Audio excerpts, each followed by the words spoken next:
Welcome to Morning Joe with Tom, with your host, Thomas Chappell. Get ready to listen to real-life stories from inspiring leaders who have overcome incredible challenges to rise to the occasion. If you're ready to add some pep to your morning with a new outlook on leadership, then grab your cup of coffee. It's time to be inspired. Here's your host, Thomas Chappell. Hey, Steve, good to meet you, man. Hey, Tom, great to meet you too. And I just let everybody know that I'm coming from the future. I am in Sydney, Australia. It's already tomorrow here. I'll get you right now. Don't ask me for tomorrow's lotto numbers. Oh, man, I needed that. So, Steve, it's been a pleasure to kind of get to know you this last little bit. But my listeners have not had a chance to kind of get to know you a bit. And I see that you've got kind of all kinds of books back there. And you've kind of really built a healthy little business for yourself and helped a lot of people. So why don't you just kick us off with a little bit of introduction and then kind of tell us your story. Yeah, look, you could say I got into business by accident. I was actually training for the Olympics. I was a 100-meter track runner. Wow. Crushed 3 discs in my back, just through some stuff. Won't go into it. You don't run real well with a bad back. So through rehab, I fell in love with the fitness industry, and I was a cocky young kid back then. I thought, well, I can do this differently and I can do it better. And while everybody was focusing on the body beautifuls and the 5% that wanted to do that, I thought, well, there's 80-odd% out there that don't. And so I built a very successful health club. I franchised a kids club into 5 countries and a weight loss program into 2, and just gradually built and built and built by learning how to build programs that actually served people to get results. Transitioned all the way through to most recently. I've kept the same principles that I had in 1983 all the way to now, and helping people really uncover who they are, what their unique authority positioning is, how they could position and package themselves and sell themselves better. But I've also molded in some of my Olympic coaching as well as my own track performance into how they can actually personally perform better and be their own, what I call their own personal enterprise, their own personal leadership. And most recently working on, because more and more people are their own brand, their own entity, on how to sell themselves without selling their soul, which is what we had a bit of a laugh about earlier. So that's the life story in around 60 seconds to get to where we are now. So and you hit it on the nail on the head there, because this without selling your soul piece, that really caught my attention. Could you break that down just a little bit for the listener that didn't get to hear the story about it? Yeah, look, so many people have the wrong perception of selling. It's the old, guy with the slick back hair and the mustache and the briefcase knocking on the doors, or trying to sell you a car that doesn't have an engine or something like that. Yeah. And they think that it's selling, trying to really force somebody to buy something they don't. And my definition, and I got it from somebody else, I can't remember who it was, but it's not exactly mine, is professionally servicing other people's needs for a mutually beneficial gain. Now, it all starts with professionally servicing other people's needs. Now, that mutually beneficial gain is they get the results that they came for and you get paid for. And we were chatting earlier, and it's like, if you've got a solution, if you've got a program, product, service that you believe in and you know that it gets results and you don't want to sell it, it's like going to the doctor and the doctor says, yep, I've diagnosed you with this, and yes, I have the right medicine, but I'm not going to sell it to you because I don't want to be salesy. And it's like, well, doctor, you give it to me. No, I don't want to be salesy. It's like, stop being selfish. Share what you have. Yep. And there's the other thing is, if they don't pay attention. All these people say, I want to give it away for free. Most people don't implement anything that's free.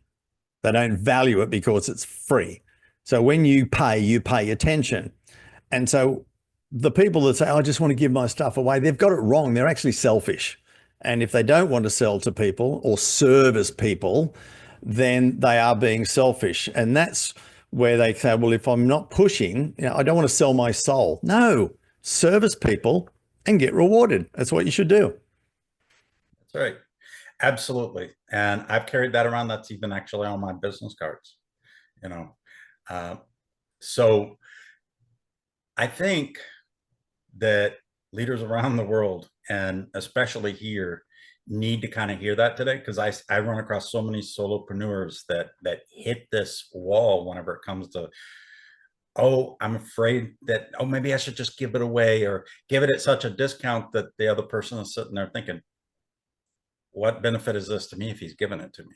So if these entrepreneurs are finding their way at this point today doing that, what would be the immediate thing that you would tell them to stop, number one? Yeah, I'm going to answer it in a couple of parts, and forgive me if I sound as if I'm getting on my soapbox and presenting a little bit of a mini lecture here, but I'm going to take it back to, in sales, there are 3 levels of influence. There's the imposed influence, where I'll tell you everything that I know about me and why you should work with me, and I'm just going to go verbal diarrhea, and I'm going to impose all this knowledge on you, hoping that you'll make an informed decision. And that's the old present and pitch formula. Here's all the information. Now make a good hard pitch, then overcome objections, and then make another good hard pitch. And that makes me feel uncomfortable. The next level is the collaborative influence, when they've got some involvement in the actual co-creation of the solution. We got a whole formula, the way that we do this on visual blueprints and working together and creating what we called, if your people have got some pens handy, write this down: agreed implementable value. So you and I work together. We look at, hey, listen, you got a problem with this. Here's a bit of a solution. Here's somebody that we helped, and here's the results that they got. Could you see that working for you? Yeah. Well, if we did that for you, what would that mean? Dollars per month, per whatever. That's the agreed implementable value. That's really what people want to buy. They don't want to buy your box of stuff. They don't want to buy your software. They want to buy the agreed implementable value. And when you collaborate and create agreed implementable value significantly greater than the cost, the potential cost of investment, then there is no sale. It's like, well, if we were to put this system program into your business or life, here's the value that you and I both agreed you're going to get, but it's only going to cost this. Should we get started on this?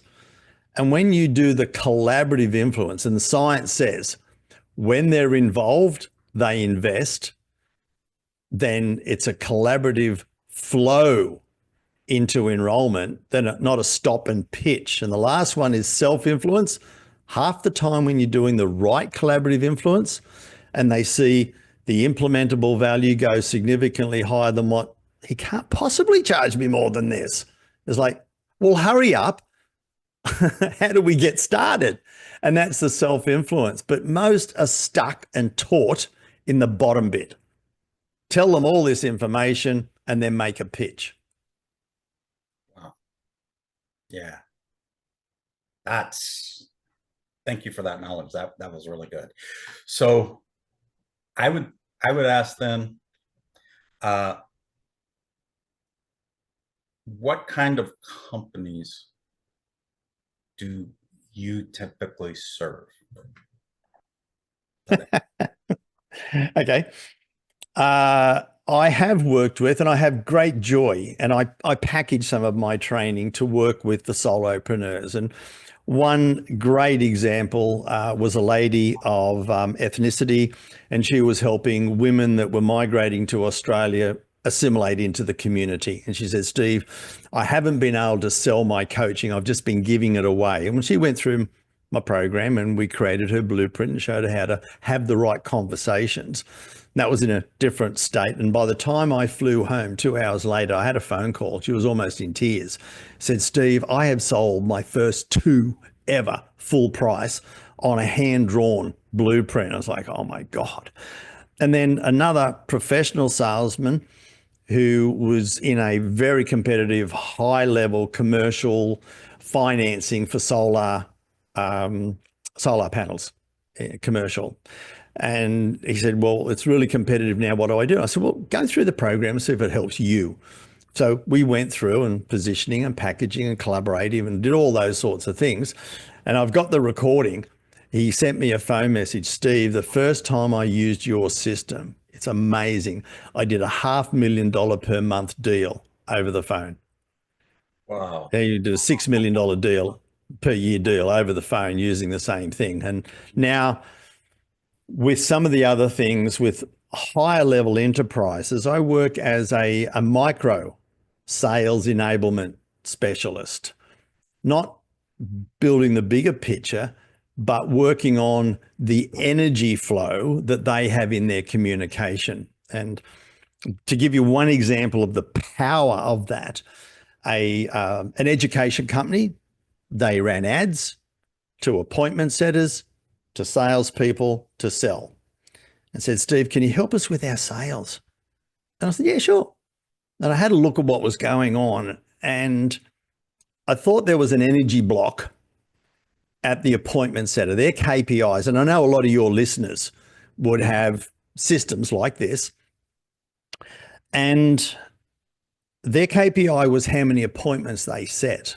But when I listened to it, it was basically, yep, you've applied to the ad, great, let me book you in. Not that bad, but it was pretty bad. And then I said, well, okay, let's turn a KPI around. Let's look at the buyer's energy and have the excitement level coming off the call between a 4 and a 5 out of 5. So we did some training on the appointment setter, getting them excited to go to the sales call. And they added 200,000 in 6 months by changing the energy going from one to the other. We didn't do any training on the salespeople. They had to cut back their advertising because the whole system was flowing so much better. So there's so much to the big end of sales that they need to look at as well. Wow. I think any company would be anxious to be and have that kind of a challenge at that point. So, yeah. Yeah. So from that perspective, and you've talked about the different types of businesses that you worked with in the past. What is it that when you say energy that you are looking for? Like, how do you know that it's the energy situation and not a technical situation?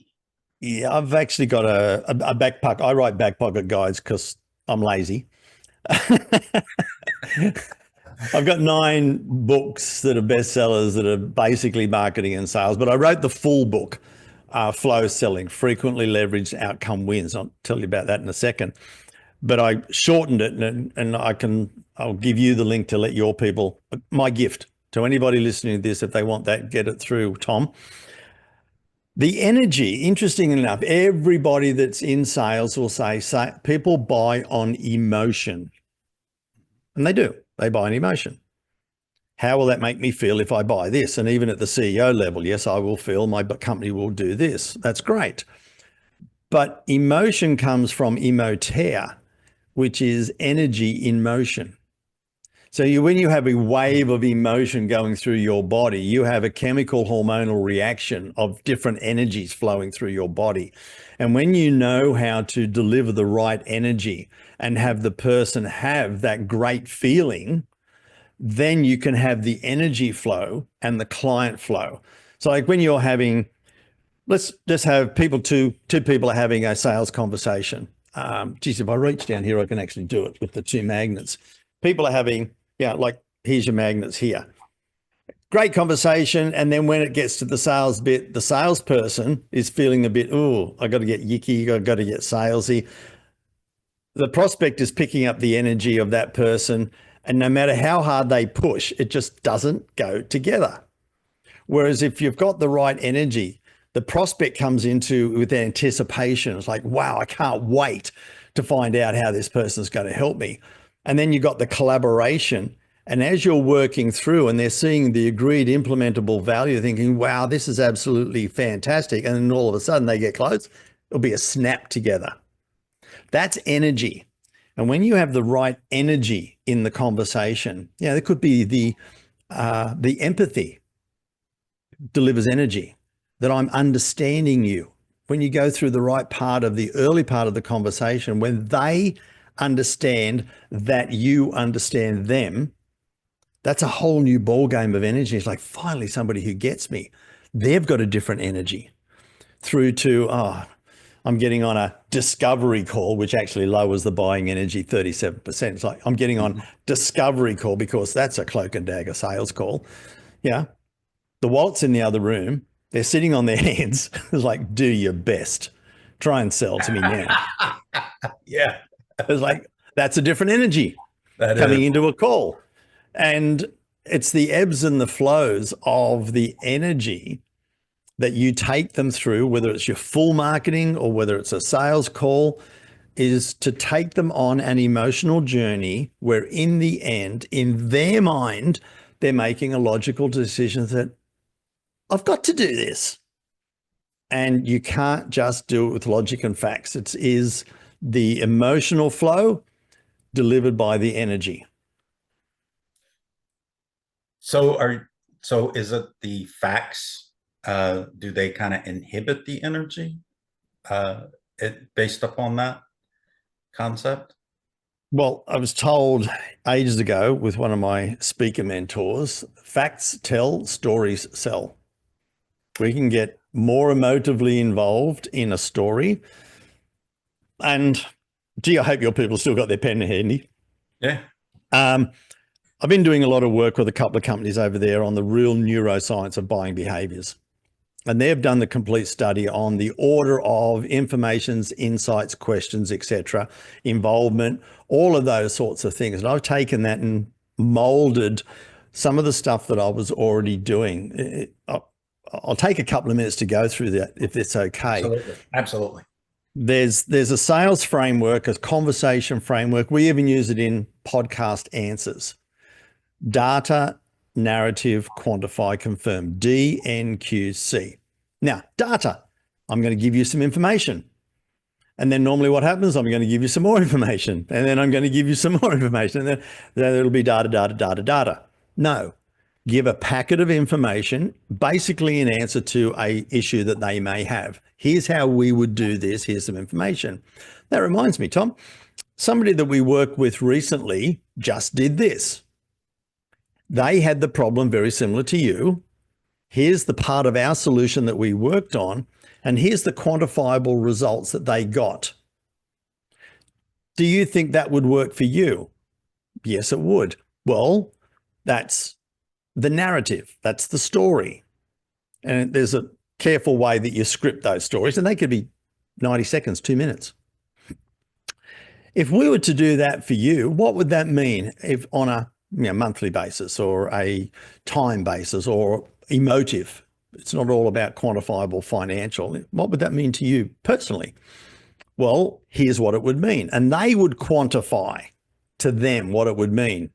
And if you were doing the visual and you'd write that down on the blueprint so they could see it visually, wow, that's quite significant. Is that a priority of yours now? Is that something you'd want to work on right now? That's the C. That's confirm. Fantastic.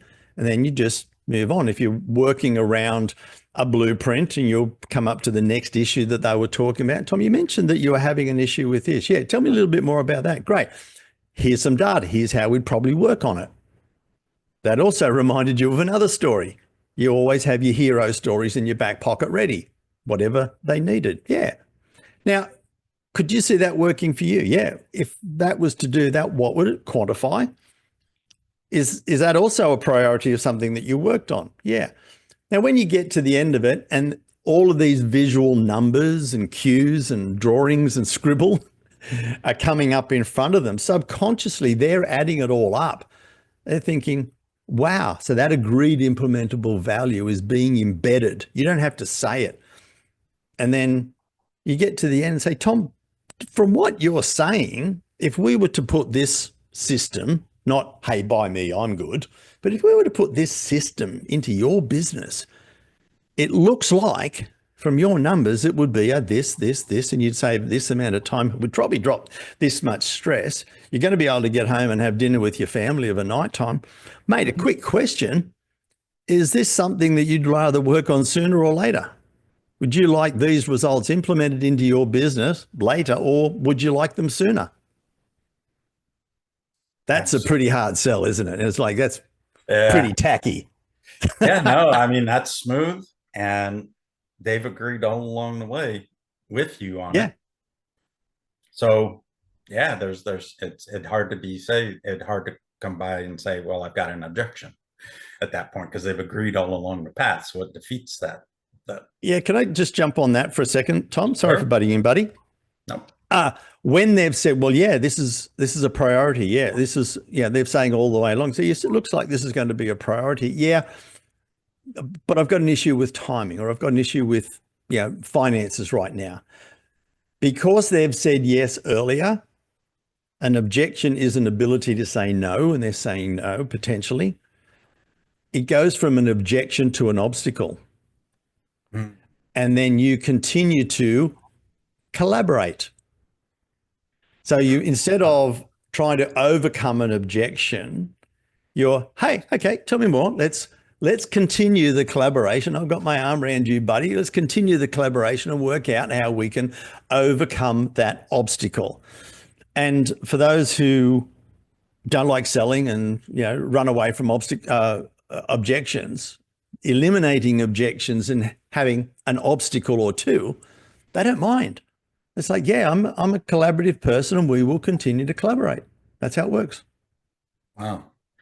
Well, I have to tell you that you made me feel more energetic just by listening and walking through that whole process, because I found it hard sometimes to sit across the table from somebody or sit on a Zoom screen like this and have that conversation before with what I do. And what you said literally made it seem a much better way of having a conversation. We call that sales bliss, Tom. When you both enjoy the conversation,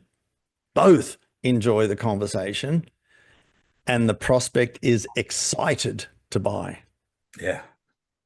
And more people will want to get on sales calls when they know how to do it right, and they're energized about creating sales business. I'm going to get on there and energize the other person, not because I'm an ever-ready battery, et cetera, et cetera. It's just in your own energy, and help them deliver the energy as well. And you've got a framework where most of the time they are just excited to buy. And I've had so many people that have been anti-sales say, Steve, I'm now enjoying it. I don't run away from the calendar and say, I've got a sales call today. No, it's not a sales call. It's a how the hell can we work together call. And create a solution that is going to work. So what do you say to that person I'm very much this way, so I'm going to give that example of leaders that are responsible for sales, and maybe they're the only salesperson in their organization, that are introverted. How does this conversation help them get through that introvertedness? Because that is a big pain point for me. I'm great on a stage, but as soon as you put me in the crowd, I'm lost. Yeah, I can appreciate that. I've spoken in front of up to 8,000 people, but in a crowd, I don't jump up and down and say, look at me, look at me. It'll be quiet, just like you. But yeah, it's whether they're an introvert or an extrovert, it's got nothing to do with it. Is, do they care? Yeah. That's the biggest thing. Do they care enough to find out the right things about that person? And do they believe in their product or service enough to be able to learn the right way for that person to want to work with you? Now, that's it. Caring and belief has nothing to do. And energy is not all about being the extrovert and being over the top. Interestingly enough, I've had 12 years in kids TV, and I've had to learn how to excite kids at home through that little black hole called the camera, and be able to do it in a way that probably looks stupid to all the adults around. So there is that natural energy that I have, but it's not always that. Sometimes you've got to be quieter. Sometimes you have to, understand and really care. And that sort of person, when they learn that's the exact same formula, the framework to be able to operate within a framework that gives them the confidence that I just have to be me, and I can do this, and I can help more people, then I'll do it. And that's going to be the biggest factor. So I hear what you're saying, and I work with a lot of those all the time. Now, that young life coach that I was telling you about, yeah, she was quiet, quite introverted, but she cared about her people. And when she had a framework that took the emphasis off me selling me onto, I have something here that will work for you, that turned her life around. Yeah, truly. I actually have a strong belief that God gives every person a purpose. And it's not always necessarily the same purpose in life, because you can have a purpose to be a good husband, good wife, that, but you also have a calling that serves in that purpose area. And definitely I can see that the world needs what you've got to say here. And for the person that you was just talking about, you open the door to help her serve her purpose to her people. Tom, I am so on the same page with you. And a lot of the times I start with, even in a sales process, what is your purpose? And my definition of purpose is the intersection of you being able to use your best skills, whatever they are, that you are passionate about, and harness your passion. Here's a quote for you. Without passion, you're just a pulse. Oh, that is so good. That is so good. I love that. I told you we'd go down. I told you we'd go down some rabbit holes. So you've got your skill, you've got your passion, and value is a double value. It's the value that you add to other people, and the value that they see that they reward you. And I'll take this slow so your people at home can take this in. My definition of purpose is your ability to use your highest skills for which you are passionate about, that delivers exceptional value for which you are well rewarded. Oh, yeah. That's beautiful.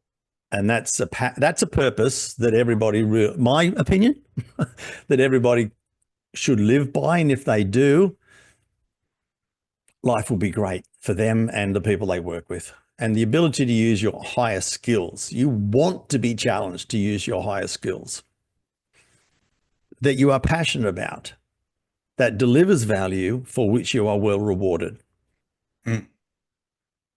Preach it. That is so good. Chapter and verse. Yeah. Well, Steve, I've really enjoyed our time together. And as a guest, I always like to give the guests a last word. Listeners, before I turn this over, I will be putting in the links into the description, and we will have it set up for you to connect with Steve as soon as possible. So, Steve, I'd like for you to take us out. Mate, by now you probably see that I like alliteration, and my last name starts with B for Brossa. And I live by 4 Bs: brain, body, brand, business. The brain is your mindset. I start every day with my quick check-in. I do not let my feet touch the floor until I find something to get excited about today. So my mindset to start every day is I'm excited to get up to do at least something. Body. If we fall apart, everything falls apart. So I always do my training, etc., and always look after and treat it the way that it should be, the temple. Brand. We are our brand. The minute you step outside, the minute you step on screen, the minute you do anything these days, you are representing yourself, your own personal enterprise. So that's the brand. And then business is whatever you want to do as a business. Most people start with the business and neglect everything else. For me, the brain, body, brand, business is the order that's kept me in good stead and helped a lot of other people as well. So that's my final B factor to help your people. Well, Steve, I thank you. You've been very gracious with your time, and we look forward to getting you back on as a guest in the future. So, mate, I would absolutely look forward to it. I'm hearing some exciting things going on in your world, and wherever I can, I'd love to help. And for you guys out there, guys, plural, girls and guys, hope you got some value out of today. And if I can help you in any way, please reach out. Absolutely. Thank you very much. And we'll catch you a little later. Cheers. Thanks for listening to Morning Joe with Tom. Be sure to subscribe wherever you listen to podcasts so you don't miss an episode. See you next time for more real-life stories and inspiration on Morning Joe with Tom.